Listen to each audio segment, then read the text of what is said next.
옛날에 우리나라 임진왜란 때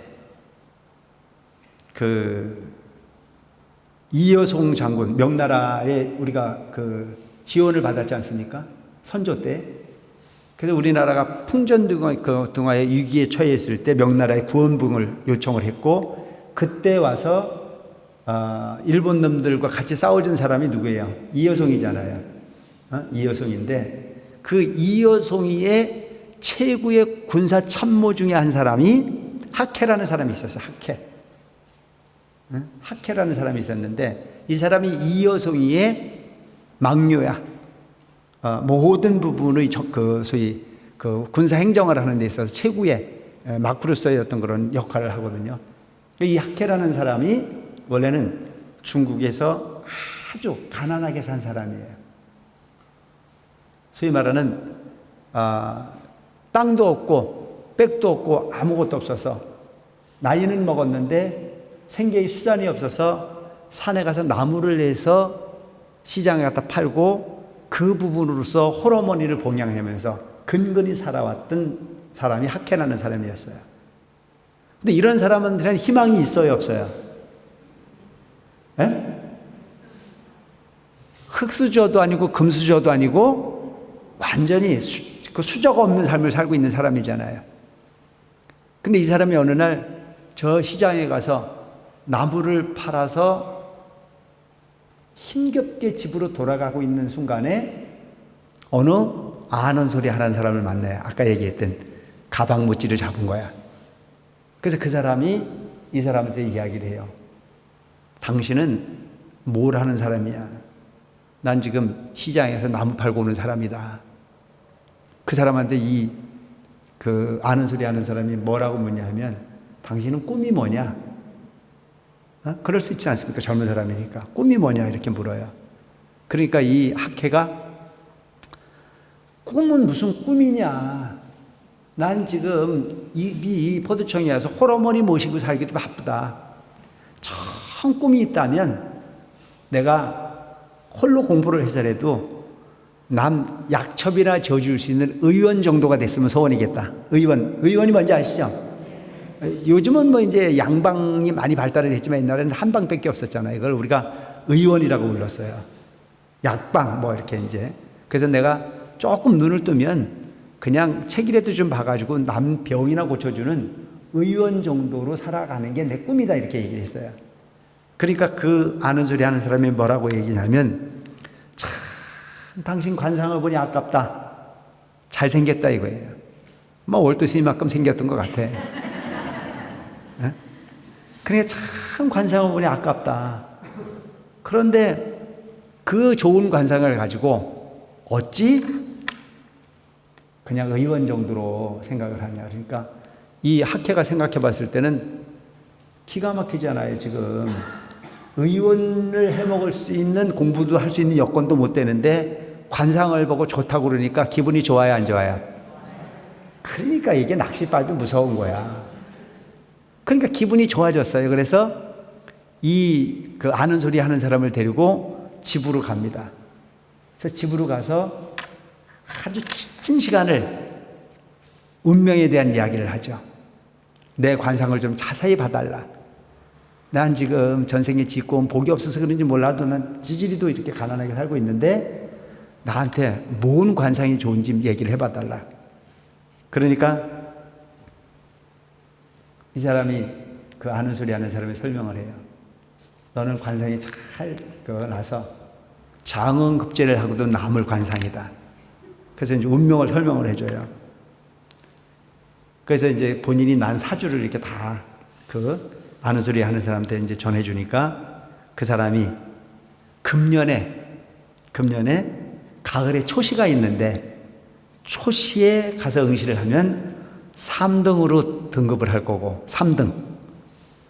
내년 봄에 진사시가 있는데 거기에 응시를 하면 2등으로 합격을 할 거고,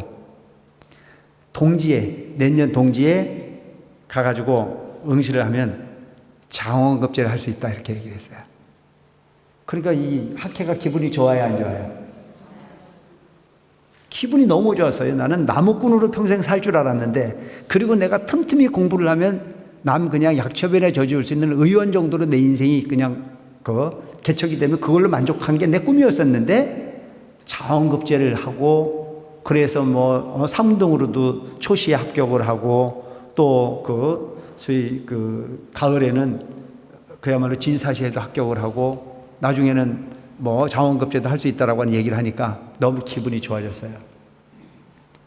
그런데 이제 마지막 말을 들어야 되는데, 마지막에 뭐라고 그러냐면, 그럼에도 불구하고 너는 후손이 없다. 자식을 못 낳는다. 자식이 없다 이거예요. 그리고 네가 자원급제를 하더라도 겨우 해봐야 고을 원님 정도 할 수 있다. 원은 뭐예요? 옛날에 군수잖아요. 군수. 네 군수도 괜찮은 건데, 그죠? 군수도 괜찮은 건데 이제 그렇게 얘기를 해요. 너는 군수 정도 할 수 있다. 그런데 그 아는 소리 하는 그 선인의 이야기가 솔깃해서 본인이 초시에도 진사시에도 이렇게 응해봐요. 근데 이 사람이 얼마나 용한 사람이냐면, 첫 번에 시험 봤을 때 3등으로 합격을 했고, 또다시 진사시에 응시를 했을 때 2등으로 합격을 했고, 마지막에 그야말로 이제 동지의 대과를 봐가지고 거기서 급제를 합니다. 그래서 고을 원님이 됐어요. 그 고을 원님이 되고 난 이후에 이 사람은 더 이상 노력을 했을까요? 안 했을까요?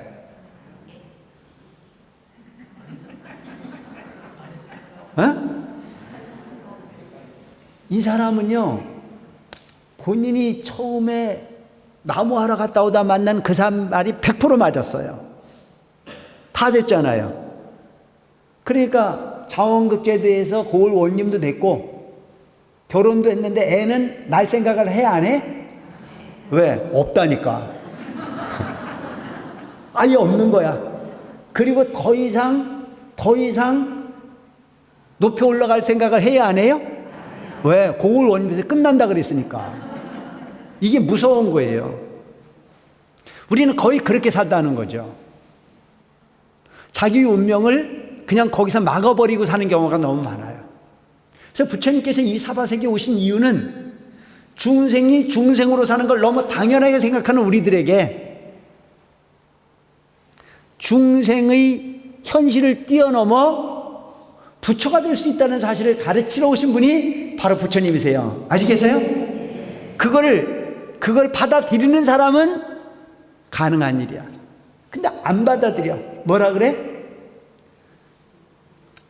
맨날 절에 와서 스님이 법문을 할 때 기도하십시다, 공덕을 집시다, 청정한 마음을 가지십시다, 계율을 실천합시다. 그래서 그 끝을 적어도 일체의 고를 다 뛰어넘어 우주법계의 모든 이치를 소통하고 알아낼 수 있는 부처가 될 수 있다고 얘기를 하는데, 부처 되고 싶은 사람 손 좀 들어보세요. 없잖아. 근데 이게 무슨 얘기냐면, 부처는 너무 멀리 있다 이거야. 나하고 전혀 관계가 없는 곳에 머물러 계시는 그런 특별한 분이지, 나하고는 전혀 관련이 없다는 생각을 하기 때문에 포기되어지는 거고, 포기되어지기 때문에 미래를 향해 갈 수 없다는 얘기죠. 설사 안 되더라도 목표는 좀 정해서 갈 수 있는 용기 있는 불자들이 되시기 바랍니다. 아시겠죠? 그러면 그곳에 갈 수 있다는 거죠. 근데 이제 이 얘기를 하면은 무슨 얘기를 하냐면, 나는 거기 관심 없어요. 지금 당장 여기에 온 이유는 부처님 되는 건 나는 꿈도 안 꾸고 뭐 하러 온 거예요? 우리 아들 장가 좀 잘 갔으면 좋겠어. 우리 딸내미 좋은 집에 시집 갔으면 좋겠고, 우리 영감 술 좀 안 먹었으면 좋겠고, 뭐 그냥 일상에 중생이 사는 부분이 삶에 충족의 목표를 정했을 뿐이지 그 이상을 보지 않더라고요. 그러면 이 진사하고 다를 바가 뭐가 있어요? 이 진사하고 다를 바가 없는 인생을 우리가 살고 있다니까 이 사람이 바보가 아니야. 이 사람은 이미 누군가가 말해놓은 부분의 답을 다 구했으니까 급할 것도 없고 그냥 여유롭게 그렇게 세월을 보내고 있다가 어느 날 저 중앙정부에 회의가 있었어요. 군수들도 가끔 중앙정부에 회의할 때 있잖아요. 군수연합회. 어? 그래서 여러분 뭐 요즘에도 보면 시장군수연합회 같은 거 있잖아요. 그래서 중앙정부에 회의가 있어가지고 저 지방 고을 원유부로 계시다가 출장을 가게 됐어. 근데 평상시 같으면 뭐 군수복을 입고 완전히 나발을 물고 이렇게 가는데 그때는 전국회의니까 그냥 단촐하게 모일 수밖에 없는 그런 모임이었어요. 그래서 사복을 입고 관복을 안 입고 그리고 중앙정부 관청을 향해서 가다가 너무 멀어가지고 하루 저녁을 어디에서 자게 됐냐면 어느 사찰에서 자게 됐어요. 근데 그 사찰의 주지스님이 보니 참 사람이 잘생겼어. 이 학회라는 사람이. 그리고 여유로워. 급할 것도 없고 뭔가 그냥 여유로운 행동하는 어떤 그런 모습이 아주 편안해 보여. 욕심이 없으면 마음은 편안할 수 있어요. 욕심이 없으면. 이 사람은 이미 다 이뤘기 때문에 포기한 거예요. 자식도 없다고 그러니까 자식 낳을 생각도 안 하고 진급도 원님으로 끝난다 했으니까 더 이상 생각도 없고 그 여유 있는 그 모습을 보고 그절 주지스님이 운곡선사라는 선사인데 그 운곡선사가 이 학회를 불러가지고 차를 한 잔 나눠요. 스님이 차를 한 잔 따라주면서 당신은 뭐 하는 사람이요? 라고 얘기를 하니까 저는 사실은 이만저만한 곳에 이렇게 고을 원으로 살고 있습니다. 제 인생은 참 기구한 운명이었었는데 어느 사람을 하나 잘 만나는 바람에 내가 고을 원까지 해서 이렇게 살고 있습니다. 이렇게 이제 내가 전번에 얘기했던 걸 쭉 얘기를 하는 거예요. 근데 고을 운곡선사가 딱 쳐다보니까 그 사람 관상이 그냥 고을 원임에서 끝날 사람이 아니야. 그 사람 이 관상이. 그리고 자식이 없는 게 아니고 자식이 주렁주렁 달렸어. 고을 원이 이제 운곡선사가 보니까. 그래서 운곡선사 차를 한 자리 따라주면서 내 당신을 가만히 보아하니 인품도 훌륭하고 가지고 있는 부분도 넉넉한데 왜 그런 요사스러운 사람 말을 듣고 거기서 끝내냐. 그 사람이 관상을 볼 때 당신이 이렇게 큰 관상인데 중간밖에 못 봤다. 그래서 여러분 세상에는요 어느 때 누굴 만나냐에 따라서 팔자가 바뀌어야 안 바뀌어요? 그게 팔자인데 뭐가 팔자가 있어. 내 마음으로 열면 팔자는 무궁무진한 거야. 우리는 숙명이 아니고 세상은 운명이라는 거예요. 내가 마음을 여는 작업을 하는 게 기도입니다. 아시겠죠? 마음의 눈을 뜨고 나를 이익되게 할 수 있는 상대를 알아보면 그 인생은 탄탄대로 인생이 바뀌어가게 돼 있어요. 근데 마음을 걸어 잠궈 놓고 그리고 세상이 바뀌어지길 바라면 절대 바뀌어지지가 않아. 내가 내 마음을 자꾸 드러내고 내 마음을 청정하게 비우고 있는 세상과 소통하려고 애써야 돼. 그래서 이 사람이 그 운곡선사를 만나는 바람에 이제 팔자가 바뀌게 되는 거죠.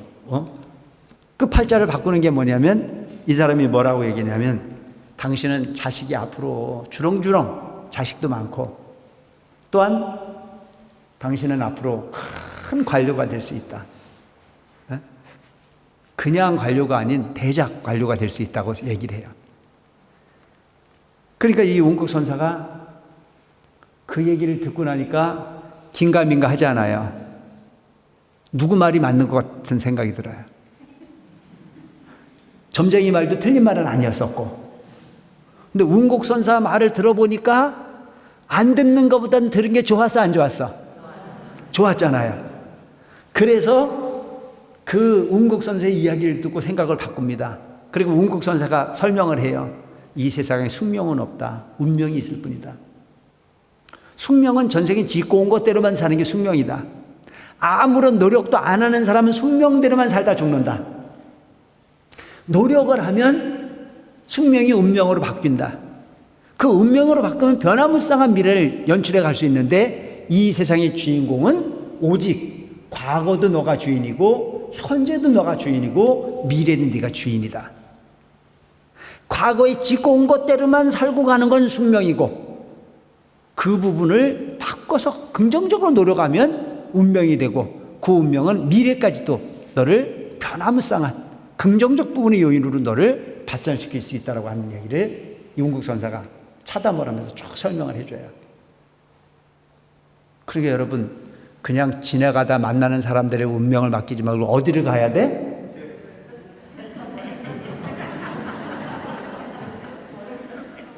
어딜 가야 된다고? 그래, 이게 얼마나 중요한 것인지 몰라. 그러니까 어느 때 누굴 만나느냐는 자체가 대단히 중요한 게 똑같은 말도 누구한테 듣느냐에 따라서 다르지 않나요? 엄마 아버지가 하는 얘기는 잔소리인데 스님이 와서 하는 얘기는 뭐가 돼요? 부처님 얘기가 돼요. 내가 부처가 아닌데도 그들은 그렇게 받아들여요. 네, 지금 우리 유치원 그 원장 선생님도 오시고 뭐 이렇게 선생님들 계시는데 내가 유치원에 가면 아이들이 나보고 뭐라는 줄 알아요? 다 부처님이라 그래요. 걔들 눈에는 내가 부처로 보인다니까. 걔들 눈에 내가 왜 부처로 보이냐 하면 그들은 순수하니까. 그 아이들은 순수해요. 그러니까 그냥 절에는 그냥 모두가 다 부처로 보이는 거란 말이죠. 그 마음이 저 나쁜 마음이라고 보지 않아요. 아주 귀한 마음이라고 봐요. 그 본질이 그만큼 중요한 부분이고 그만큼 귀하게 받아들인다고 봐야 되겠죠. 그래서 이 운곡선사라고 하는 분이 거기다 대고 그 요망한 점쟁이한테 네 인생을 팔지 말고 과감하게 마음을 바꿔라. 그래서 이 학회가 마음을 바꿉니다. 그리고 열심히 뭔가 희망을 가지고 운곡선사가 가르친 대로 기도를 해요. 그래서 이분이 없었던 자식이 낳기 시작을 하고 그리고 멈췄던 미래를 도전적인 부분으로 바꿔서 나중에는 이여송이의 1급 참모가 되는 거죠. 그래서 지금으로 치면 차관급까지 진급을 하는 거예요. 우리 지금 현재로 치면 차관급까지 진급을 해요. 그 사람이 이제 그 우리나라에 그 임진왜란에 터졌을 때 이효성이와 함께 우리나라로 옵니다. 그래서 전국 방방곡곡을 다니면서 그 전쟁을 치러요. 그러면서 본인이 글을 적습니다. 이 세상의 삶은 숙명은 없다. 오직 생각과 노력으로서 세상을 바꿀 수 있다. 그래서 이 사람이 거기서 그런 그 글을 적어가지고 미래에 자기 스스로가 이제 그 경험해 온 부분을 바탕으로 그 후대들에게 교훈을 주기 위해서 자기 호를 바꿉니다. 그 호를 뭐라고 쓰냐면은 깨달을 요자에 평범을 범자 그래서 성이 원시니까 원료범. 그래서 원료사범이라는 걸 만들어요. 학회라는 사람이 자기 호를 원료로 료범이라고 하는 부분으로 바꿔서 요범사범. 그래서 원료범이 가르침이라고 하는 걸로 존재하고 있는데 그의 아들이 원천계라고 하는 아들이 있어요. 그 아들에게 이 네 가지를 그 가훈으로 남겨주죠. 앞으로 인생을 살아가는 부분은 너의 지침으로 삼아라. 그래서 후대들이 그 부분을 잘 받아들여서 일본에서도 원료사범을 받아들이고 우리나라에서도 그 원료사범을 받아들이는데 그 원료사범의 내용이 뭐냐 하면 운명을 계산하는 법. 알고 싶죠? 타고난 운명을 바꾸고 싶어요? 안 바꾸고 싶어요? 바꾸고 싶잖아요.